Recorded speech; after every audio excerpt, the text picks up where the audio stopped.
Petrol ಡೀಸೆಲ್ದು sir ಅವ್ರು ಏರ್ಸೋದು ನಾವು ಕಡಿಮೆ ಮಾಡೋದ? ಅವ್ರಿಗೆ ನೀವು ಏನು ಮಾತಾಡೋದೇ ಇಲ್ಲ. ಅವ್ರು ಏರ್ಸಿದ್ರು ನಾವು ಕಡಿಮೆ ಮಾಡ್ತೀವಿ ಅಂತ ಪ್ರಶ್ನೆ ಕೇಳ್ತಿರೋ ಹೊರತು ಅವ್ರು ಏರ್ಸಿದ್ರ ಬಗ್ಗೆ ಪದೇ ಪದೇ ಪೆಟ್ರೋಲ್ ಡೀಸೆಲ್ ಬೆಲೆ ಏರ್ತಾನೆ ಇದೆ. ಅದನ್ನು ಪ್ರಶ್ನೆ ಮಾಡಬೇಕಾಗಿದ್ದಂಥದ್ದು ಕೇಂದ್ರ ಸರ್ಕಾರವನ್ನು, ಹಣಕಾಸು ಸಚಿವರನ್ನ, ಪೆಟ್ರೋಲಿಯಂ ಸಚಿವರನ್ನ. ಯಾವುದಾದ್ರೂ ಮಾಧ್ಯಮಗಳು ಅದನ್ನು ಕೇಳ್ತಾ ಇದ್ದಾವ? ಇವ್ರು ಕೇಳ್ತಾ ಇರೋದು ಯಾರನ್ನ? ಮುಖ್ಯಮಂತ್ರಿ ಸಿದ್ದರಾಮಯ್ಯವ್ರು ಸಿಗ್ತಾರೆ, ಅವ್ರ ಹತ್ರ ಹೋಗಿ ಮೈಕ್ ಹಿಡಿತಾರೆ, ಪೆಟ್ರೋಲ್ ಡೀಸೆಲ್ ಬೆಲೆ ಕಮ್ಮಿ ಮಾಡ್ತೀರಾ ಅಂತ. ಸರಿಯಾಗಿ ಪಾಠ ಮಾಡಿ ಕಳಿಸಿದ್ದಾರೆ. ಪೆಟ್ರೋಲ್ ಬೆಲೆ ಏರಿಸೋದು ಅವರು, ಇಳಿಸೋದು ನಾವ ಅಂತ ಕೇಳ್ತಾರೆ. ಯಾವತ್ತಾದರೂ ಭಾರತೀಯ ಜನತಾ ಪಕ್ಷವನ್ನು ಪ್ರಶ್ನೆ ಮಾಡಿದಿರೇನ್ರಿ ಅಂತೇಳಿ ಮೀಡಿಯಾದವ್ರಿಗೆ ಕೇಳ್ತಾರೆ. ಇವರಿಗೆ ಕಿಂಚಿತ್ತಾದರೂ, ಈ ಮೀಡಿಯಾದವ್ರಿಗೆ ಕಿಂಚಿತ್ತಾದರೂ ಹೌದಪ್ಪ ನಾವು ನೈತಿಕತೆಯಿಂದ ಕೆಲಸ ಮಾಡ್ತಾ ಇದ್ದೀವಿ, ನಾವು ಪ್ರಶ್ನೆ ಮಾಡಬೇಕಾಗಿರೋದು ನಾವು ಯಾರನ್ನ ಪ್ರಶ್ನೆ ಮಾಡ್ತಾ ಇದ್ದೀವಿ ಅನ್ನೋದು ಸ್ವಲ್ಪನಾದರೂ ಅರಿವಿರಬೇಕಾಗಿತ್ತಲ್ವಾ?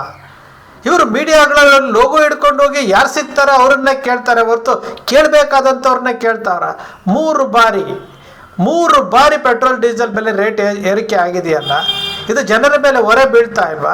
ಯಾವುದಾದ್ರೂ ಮಾಧ್ಯಮಗಳು ಗಂಭೀರವಾಗಿ ಚೀಮಾರಿ ಹಾಕುವಂಥ ಕೆಲಸ ಮಾಡ್ತಾ ಇದೆಯಾ? ಖಂಡಿತ ಮಾಡ್ತಾ ಇಲ್ಲ. ಅದು ಅವ್ರಿಗೆ ಬೇಕಾಗೂ ಇಲ್ಲ. ಅವ್ರಿಗೆ ಬೇಕಾಗಿರೋದು ಏನಪ್ಪ ಅಂತಂದರೆ ಕಮರ್ಷಿಯಲ್ ಬರುತ್ತೆ, ಟಿ ಆರ್ ಪಿಗೆ ಕಮರ್ಷಿಯಲ್ ಬೇಕು, ರೆವಿನ್ಯೂ ಬರುತ್ತೆ. ಇದು ಭಾರತೀಯ ಜನತಾ ಪಕ್ಷದವರು ಚೆನ್ನಾಗಿ ಅರ್ಥ ಮಾಡಿಕೊಂಡಿದ್ದಾರೆ. ಬಹುತೇಕ ಭಾರತೀಯ ಜನತಾ ಪಕ್ಷದ ಅವರ ಮಾಲೀಕತ್ವದಲ್ಲಿ ಚಾನೆಲ್ ಇರುವುದರಿಂದ ಅವ್ರು ಕೇಳಬೇಕಾಗಿರೋ ಪ್ರಶ್ನೆ ಯಾರನ್ನಪ್ಪ ಅಂತಂದರೆ ಕಾಂಗ್ರೆಸ್ ಪಕ್ಷವನ್ನು ಮಾತ್ರ. ಈಗ JDS ಅನ್ನು ಬಿಟ್ಟಿದ್ದಾರೆ. JDS ಪಕ್ಷ BJP ಪಕ್ಷದ ಮಿತ್ರ ಪಕ್ಷ ಅಲ್ವಾ, ಬಿಟ್ಬಿಟ್ಟಿದ್ದಾರೆ. ಒಬ್ಬ ಮುಖ್ಯಮಂತ್ರಿ ಮೀಡಿಯಾಗಳವರಿಗೆ ಚಿಮಾರಿ ಹಾಕ್ತಾರೆ. ರಾಹುಲ್ ಗಾಂಧಿ ಅವರು ಮೀಡಿಯಾದವ್ರು ಬಂದು ಪ್ರಶ್ನೆ ಕೇಳ್ಬೇಕಾದ್ರೆ ಡೋಂಟ್ ವೇಸ್ಟ್ ಮೈ ಟೈಮ್ ಅಂತ ಹೇಳ್ತಾರೆ. ನನ್ನ ಟೈಮ್ ವೇಸ್ಟ್ ಮಾಡಬೇಡಿ, ನಡೀರಿ ಅಂತಾರೆ. ಸ್ವಲ್ಪನಾದರೂ ಮೀಡಿಯಾಗಳು ಜವಾಬ್ದಾರಿಯುತವಾಗಿ ಕೆಲಸ ಮಾಡಿ ಅಂತ ಹೇಳ್ತಾರೆ.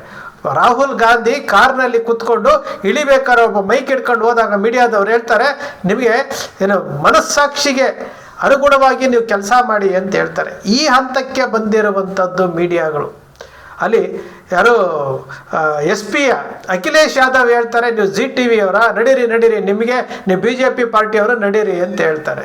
ಇದು ನೇರವಾಗಿ ಹೇಳ್ತಾ ಇದ್ದಾರೆ. ಸ್ವಲ್ಪನಾದರೂ ಇವರಿಗೆ ನಾಚಿಕೆ, ಮಾನ, ಮರ್ಯಾದೆ ಅನ್ನೋದು ಏನಾದರೂ ಇದೆಯನ್ರಿ?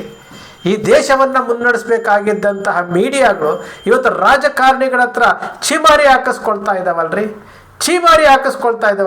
ರಂಗಣ್ಣ ಒಂದು ದಿವಸ ಜೋರಾಗಿ ಮಾತಾಡ್ತಾರೆ, ಒಂದು ದಿವಸ ಡೌನ್ ಆಗ್ತಾರೆ. ನಾವು ರಂಗಣ್ಣ ಮಾತಾಡಿದ್ದು ನೋಡಿ, ಹೌದಪ್ಪ ರಂಗಣ್ಣ ಸಿಕ್ಕಾಪಟ್ಟೆ ಮಾತಾಡ್ತಾ ಇದ್ದಾರೆ, ಬೇಷ್ ರಂಗಣ್ಣ ಅಂತ ಹೇಳೋ ಮಟ್ಟಿಗೆ ಅವಾಗಲೇ ಉಲ್ಟಾ ಮಾತಾಡಿರ್ತಾರೆ. ಅವಾಗಲೇ ಓಲೈಕೆ ಸ್ಟಾರ್ಟ್ ಆಗಿರುತ್ತೆ. ಯಾರನ್ನು ನಂಬ್ತಿರ್ರಿ, ಯಾರನ್ನು ಬಿಡ್ತಿರ್ರಿ?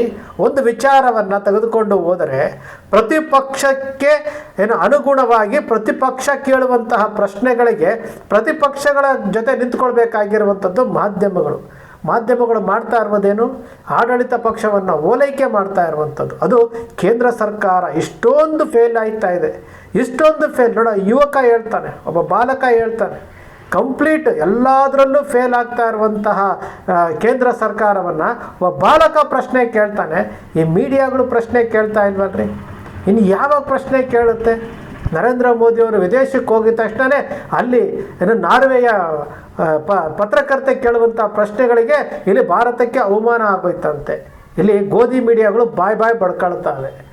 ಪ್ರಶ್ನೆ ಕೇಳ್ರಿ, ನೀವು ಪತ್ರಕರ್ತರು ಅಂತಂದರೆ ಪ್ರಶ್ನೆ ಕೇಳೋದಕ್ಕೆ ನಿಮ್ಮನ್ನು ಈ ಕ್ಷೇತ್ರಕ್ಕೆ ಕಳಿಸಿರುವಂಥದ್ದು. ಈ ಕ್ಷೇತ್ರದಲ್ಲಿ ನೀವು ಅಧ್ಯಯನ ಮಾಡಿರುವುದು, ಓದಿರುವುದು ಪ್ರಶ್ನೆ ಕೇಳೋದಕ್ಕೆ, ಜನರ ಧ್ವನಿಯಾಗೋದಕ್ಕೆ. ನೀವು ರಾಜಕಾರಣಿಗಳನ್ನು ಓಲೈಸೋದಕ್ಕಲ್ಲ. ರಾಜಕಾರಣಿ ಏನು ಮಾಡ್ದ, ಏನು ಮಾಡ್ದ, ಎಲ್ಲಿ ಟಾಫಿ ಕೊಟ್ಟ, ಪ್ರಧಾನಮಂತ್ರಿಗಳು ಇಟಲಿಗೆ ಹೋಗಿ ಒಂದು ಟಾಫಿ ಕೊಟ್ರಂತೆ, ಅದನ್ನು ಸುದ್ದಿ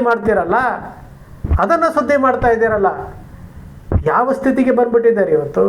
ವ್ಯವಸ್ಥೆಯ ವಿರುದ್ಧ ಕಾಕ್ರೋಚ್ ಜನತಾ ಪಕ್ಷ ಅಂತ ಉಟ್ಕೊಂಡ್ರೆ ಅವ್ರ ವ್ಯವಸ್ಥೆಯ ವಿರುದ್ಧ ಧ್ವನಿ ಎತ್ತುತ್ತಾ ಇದ್ದಾರೆ. ಒಂದು ಸುಪ್ರೀಂ ಕೋರ್ಟ್ನ ನ್ಯಾಯಾಧೀಶರು ಹೇಳಿದ್ದೇನಂತಂದರೆ, ಬರೀ ನಿರುದ್ಯೋಗಿಗಳಿಗೆ ಹೇಳಿಲ್ಲ ರೀ, RTI ಕಾರ್ಯಕರ್ತರಿಗೆ ಹೇಳಿಲ್ಲ, ಅವರು ಪತ್ರಕರ್ತರಿಗೂ ಹೇಳಿದ್ದಾರೆ. ಪತ್ರಕರ್ತರಿಗೆ ಹೇಳಿದ್ದಂಥದ್ದನ್ನು ಒಬ್ಬ ಪತ್ರಕರ್ತನಿಗಾದರೂ ನಾಟಿದೆಯಾ? ಖಂಡಿತ ನಾಟಿಲ್ಲ. ಇವರು ಒಬ್ಬ ನಿರುದ್ಯೋಗಿಗಳಿಗೆ ಹೇಳಿದ್ದಂತಹ ವಿಚಾರವನ್ನು ಕಾಕ್ರೋಚ್ ಇಂಡಿಯಾ ಜನತಾ ಪಾರ್ಟಿ ಅಂತ ಮಾಡಿ ಅದರ ವಿರುದ್ಧ, ವ್ಯವಸ್ಥೆಯ ವಿರುದ್ಧ ದನಿ ಎತ್ತುತ್ತಾ ಇದ್ದರೆ, ಇಲ್ಲಿ ಮೀಡಿಯಾಗಳಿಗೆ ಜಿರಳೆಗಳಿಗೆ ಹೋಲಿಸಿದ್ದಂತಹ ನ್ಯಾಯಮೂರ್ತಿಗಳು ಅದರ ಬಗ್ಗೆ ಯಾರಾದರೂ ಪತ್ರಕರ್ತರು ಮಾತಾಡಿದಾರ ಅಂತಂದರೆ ಇವರ ಶಕ್ತಿ ಇಷ್ಟೇನೆ. ನಿರುದ್ಯೋಗಿಗಳಿಗೆ ಆಗಿರುವಂತಹ ಅನ್ಯಾಯ ಅವಮಾನವನ್ನು ಅಲ್ಲಿ ಯುವಕರು ಪ್ರತಿಭಟಿಸ್ತಾ ಇದ್ದಾರೆ.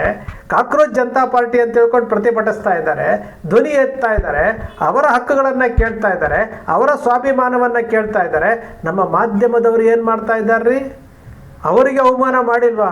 ಒಬ್ಬರಾದರೂ ಮಾತಾಡ್ತಾ ಇದ್ದಾರಾ? ಅಂದರೆ ಮಾಧ್ಯಮಗಳವರು ಯಾವ ಹಂತಕ್ಕೆ ಹಿಡಿದಿದ್ದಾರೆ ನೋಡಿ, ಯಾವ ಹಂತಕ್ಕೆ. ರಾಜಕಾರಣಿಗಳು ಚೀಮಾರಿ ಆಗ್ತಾರೆ, ನ್ಯಾಯಮೂರ್ತಿಗಳು ಚೀಮಾರಿ ಆಗ್ತಾರೆ, ಹಾದಿ ಬೀದಿಲಿ ಹೋಗೋರೆಲ್ಲ ಚೀಮಾರಿ ಆಗ್ತಾರೆ. ಆದರೂ ಸಹ ನಾವು ಯಾವ ರೀತಿ ನಡ್ಕೊಳ್ಬೇಕು ಅನ್ನೋ ಪರಿಜ್ಞಾನ ಇಲ್ಲದಂತೆ ಇವತ್ತು ಮೀಡಿಯಾಗಳು ನಡ್ಕೊಳ್ತಾ ಇರುವಂಥದ್ದು. ಇದಕ್ಕಿಂತಹ ಅವಮಾನ ಮತ್ತೊಂದಿದೆಯನ್ರಿ? ಇದಕ್ಕಿಂತ ಅವಮಾನ ಯಾತಕ್ರಿ? ಕಾಕ್ರೋಚ್ ಇಂಡಿಯಾ ಜನತಾ ಪಾರ್ಟಿ ಯಾಕೆ ಮಾಡಿದ್ರಿ ಅವರು? ನಿರುದ್ಯೋಗಿಗಳಿಗೆ ಅವಮಾನ ಮಾಡಿದ್ರು. ನಿರುದ್ಯೋಗಕ್ಕೆ ಉಂಟು ಮಾಡಿದ್ದು ಯಾರ್ರೀ? ನಿರುದ್ಯೋಗ ಸಮಸ್ಯೆ ಬಗೆಹರಿಸ್ಬೇಕಾಗಿರೋದು ಯಾರದ್ದು? ಕೇಂದ್ರ ಸರ್ಕಾರ ತಾನೆ. ಅದು ಪ್ರಣಾಳಿಕೆಯಲ್ಲಿ ಹೇಳಿದ್ದೇನ್ರಿ?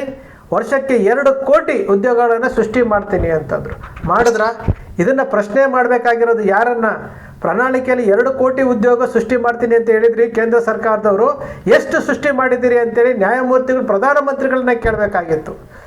ಉದ್ಯೋಗ ಸೃಷ್ಟಿ ಮಾಡದೆ 12 ವರ್ಷಕ್ಕೆ 24 ಕೋಟಿ ಉದ್ಯೋಗಗಳನ್ನು ಸೃಷ್ಟಿ ಮಾಡಬೇಕಾಗಿತ್ತು. ಅದನ್ನು ಮಾಡಲಿಲ್ಲ. ನಿರುದ್ಯೋಗಿಗಳಿಗೆ ಜಿರಳೆಗಳಿಗೆ ಹೋಲಿಸ್ತಾರೆ, ಜೊತೆಗೆ ಮೀಡಿಯಾಗಳಿಗೆ ಹೋಲಿಸ್ತಾರೆ, RTI ಕಾರ್ಯಕರ್ತರಿಗೆ ಹೋಲಿಸ್ತಾರೆ. ಈ ಎಲ್ಲವನ್ನು ಹೋಲಿಸಿದ್ದಂಥದ್ದು ಈ ವ್ಯವಸ್ಥೆ ಯಾವ ರೀತಿ ಹದಗೆಡ್ತಾ ಇದೆ, ಎಲ್ಲೂ ಸಹ ನಮಗೆ ನ್ಯಾಯ ಸಿಗ್ತಾ ಇಲ್ಲ ಅನ್ನೋದಕ್ಕೆ ತಾನೆ ಇದನ್ನು ಪ್ರಶ್ನೆ ಮಾಡಬೇಕಾಗಿದ್ದಂಥ ಮೀಡಿಯಾಗಳು ಇವತ್ತು ಅವರ ತನವನ್ನು ಅವರು ಮಾರ್ಕೊಳ್ತಾ ಇದ್ದಾರೆ. ನೈತಿಕತೆಯನ್ನು ಬಿಟ್ಬಿಟ್ಟಿದ್ದಾರೆ, ಮೌಲ್ಯಗಳನ್ನು ಹರಾಜು ಹಾಕ್ಕೊಂಡಿದ್ದಾರೆ. ಏನ್ರಿ ಇದು? ಏನು ಯಾವ ಸ್ಥಿತಿಗೆ ಹೋಗ್ತಾ ಇದ್ದೀರಿ ನೀವೆಲ್ಲನೂ? ಯಾವ ಹಂತಕ್ಕೆ ತೆಗೆದುಕೊಂಡು ಹೋಗ್ತಾ ಇದ್ದೀರಿ ನೀವೆಲ್ಲನೂ? ಈ ದೇಶವನ್ನು ಕಾಪಾಡಬೇಕಾಗಿರುವಂಥದ್ದು ಮೀಡಿಯಾಗಳು ರೀ. ಮೀಡಿಯಾಗಳು ರಾಧಕ್ಕ ಅವರು ಹೇಳ್ತಾರಲ್ಲ, ಇಲ್ಲಿ ಕಾಂಗ್ರೆಸ್ ಪಕ್ಷ ಕಾಪಾಡಬೇಕಾಗಿದೆ. ಕಾಂಗ್ರೆಸ್ ಪಕ್ಷ ಕಾಪಾಡೋದಲ್ಲಮ್ಮ, ಮೀಡಿಯಾಗಳು ಕಾಪಾಡಬೇಕು. ಮೀಡಿಯಾಗಳು ಮನಸ್ಸು ಮಾಡಿದರೆ ಖಂಡಿತವಾಗಲೂ ದೇಶವನ್ನು ಉಳಿಸ್ಬೋದು. ದೇಶವನ್ನು ಉಳಿಸೋದಕ್ಕೆ ಮೀಡಿಯಾಗಳ ಕೈಯಿಂದನೇ ಆಗೋದು, ಮಾಧ್ಯಮಗಳು, ಪತ್ರಕರ್ತರಿಂದ ಆಗೋದು. ಜಾಗೃತಿ ಮೂಡಿಸ್ಬೇಕಾಗಿರುವಂಥದ್ದು ಪತ್ರಕರ್ತರು. ಎಲ್ಲದನ್ನು ಮರೆತು ಇವತ್ತು ರಾಜಕೀಯ ಪಕ್ಷಗಳ ಓಲೈಕೆಗೆ ನಿಂತ್ಕೊಂಡ್ಬಿಟ್ರೆ ಖಂಡಿತವಾಗಲು ಈ ದೇಶ ಅಧೋಗತಿಗೆ ಹೋಗ್ತಾ ಇರೋದಕ್ಕೆ ಮತ್ತಷ್ಟು ಅಧೋಗತಿಗೆ ಕಳಿಸ್ತಾ ಇರ್ತೀವಿ. ಸ್ನೇಹಿತರೆ, ನಿಮ್ಮ ಅಕ್ಷರ ಮೀಡಿಯಾ ಸೃಷ್ಟಿ ಮಾಡೋದಿಲ್ಲ, ಕಲ್ಪನೆ ಮಾಡೋದಿಲ್ಲ, ವಾಸ್ತವದ ವಿಚಾರವನ್ನು ವಿಶ್ಲೇಷಣೆ ಮಾಡುತ್ತೆ. ನಿಮ್ಮ ಅಕ್ಷರ ಮೀಡಿಯಾದ ವಿಶ್ಲೇಷಣೆ ನಿಮ್ಗೆ ಇಷ್ಟ ಆಯಿತು ಅಂದರೆ ಸಬ್ಸ್ಕ್ರೈಬ್ ಆಗಲಿಲ್ಲ ಅಂದರೆ ಸಬ್ಸ್ಕ್ರೈಬ್ ಮಾಡ್ಕೊಳ್ಳಿ. ಪಕ್ಕದಲ್ಲಿ ಕಾಣುವಂಥ ಬೆಲ್ ಐಕಾನ್ ಪ್ರೆಸ್ ಮಾಡಿ, ಶೇರ್ ಮಾಡಿ, ಪ್ರೋತ್ಸಾಹ ನೀಡಿ.